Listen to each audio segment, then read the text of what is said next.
Pays bu Sénégal ma dawlanga mu sey banxaas mu leer ma ni nele mu sambarako. Bonsoir camarade secrétaire général. Bonsoir Moussa. Alors, la campagne électorale est bouclée par les élections législatives du 30 juillet 2017.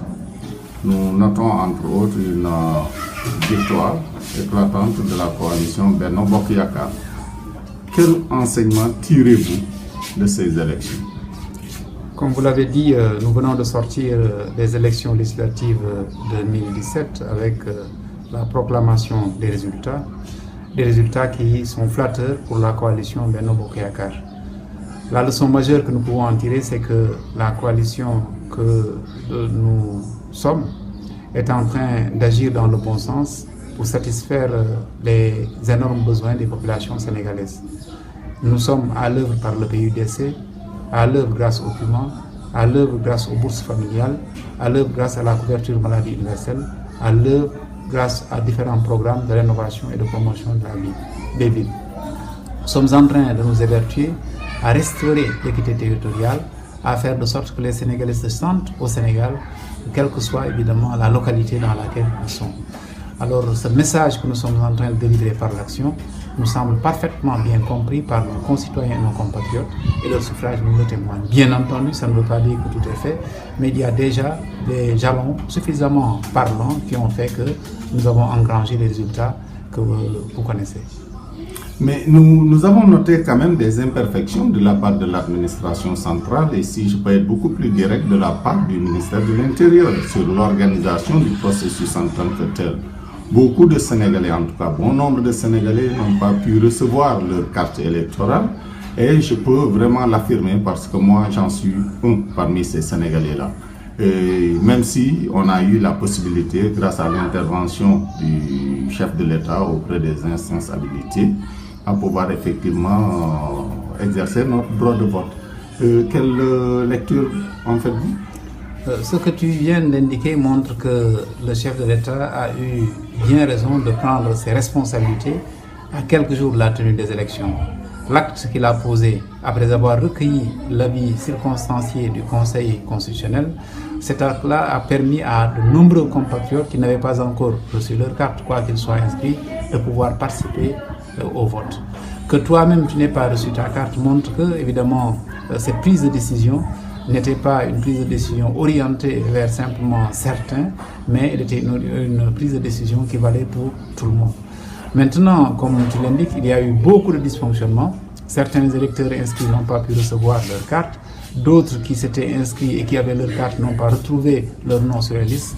Évidemment, il faudra corriger tout cela ensemble, le corriger fondamentalement, améliorer la fiabilité, évidemment, de tous nos instruments, disons, relatifs aux élections, pour que, pour les prochaines étapes, les Sénégalais puissent, plus qu'ils ne l'ont fait cette fois-ci encore, participer au vote et évidemment dire clairement quels sont leurs choix. Je voudrais cependant souligner que le niveau des dysfonctionnements n'a pas du tout entravé l'expression du suffrage des Sénégalais. Par ailleurs, il est bon de faire remarquer que le taux de participation a été pratiquement de 54%, ce que pendant longtemps on n'a pas eu pour les élections législatives. L'un dans l'autre, il y a eu des dysfonctionnements, mais évidemment c'est dans la trajectoire normale des choses qu'il faudra corriger et améliorer pour que les Sénégalais restent toujours évidemment maîtres chez eux et que leur souveraineté s'exprime comme elle a eu à le faire à l'occasion de ces élections législatives de 2017. Alors, quelle feuille de route assignerez-vous à cette nouvelle législature en perspective, à cette législature en tout cas qui va se mettre en place dans quelques jours au niveau du Sénégal? La loi fondamentale de notre pays, qui a été adoptée à l'issue évidemment de la dernière révision constitutionnelle, assigne un certain nombre de missions à l'Assemblée nationale. Entre autres, il y a la mission du contrôle des politiques publiques.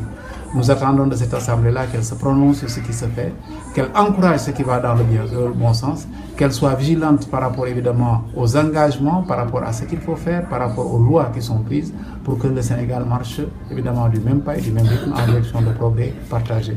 Je crois qu'il est possible qu'on ait ce genre de résultat, puisque en tout cas l'Assemblée à venir ne pourra pas s'instaurer ou s'installer dans une perspective de blocage de l'action gouvernementale, mais elle peut faire montre de vigilance, elle peut faire montre évidemment d'attention et de rigueur pour que évidemment ne passe en termes de loi que ce qui va dans le sens de l'intérêt général de nos compatriotes.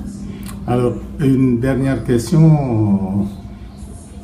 Nous avons tous noté, autant pour moi, que la camarade Ndeye Lucie Cissé, présidente de l'UDES, fut vice-présidente à l'Assemblée nationale. Donc, elle y a siégé pendant 5 ans. Elle est encore réélue pour la nouvelle législature. Est-ce qu'il y a une mission particulière, en tout cas politique, que le PIT attend de sa présence au niveau de l'Assemblée nationale? Le rôle que notre camarade Lucie Cissé a eu à jouer de par le passé est le rôle qu'elle doit continuer à jouer pour cette législature-ci. Tout le monde a reconnu le sérieux, l'engagement, la rigueur, la constance de notre camarade Ndeye Lucie Cissé. Tout le monde a retenu son sens de l'équilibre et évidemment sa convivialité et sa correction. Nous attendons d'elle qu'elle soit exemplaire comme il le fut et c'est justement ce caractère exemplaire qui fait que personne n'a trouvé à redire quand on l'a vu parmi évidemment les candidats à la députation et inscrite en très bonne place. Nous souhaitons qu'elle soit au meilleur de sa forme pendant la législature à venir et qu'elle continue à servir non pas seulement le PIT mais le peuple sénégalais. Merci, camarade secrétaire général. Merci, Moussa Sow. PIT bu Sénégal ma dawlanga mu say banqaas mu leer ma ni ne le mu sambaraqo